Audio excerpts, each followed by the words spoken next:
Qadrli qadrdonlar, qadrli opa-singillar, bugungi qo'llanmada insoniyatga yopiq yashirin otasiz keladigan sinov haqida so'zlashamiz.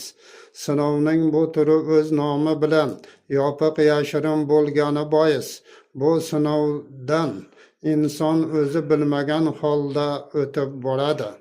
Sinovning bu turini o'z boshidan kechirayotgan insonlarda kundalik yumushlarini, tijorat ishlarini, kasbiy mehnatlarini bemalol bajara oladilar.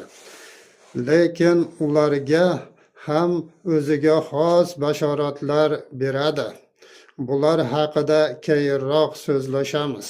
Sinovlarning barvaqt kelishi natijasida boqira qizlarimizda, bo'ydoq yigitlarimizda barvaqt bu sinovlarning boshlanishi natijasida ularning hayot yo'llari umuman izdan chiqib qolmoqda. Yosh oilalarning buzilishiga sabab bo'lmoqda.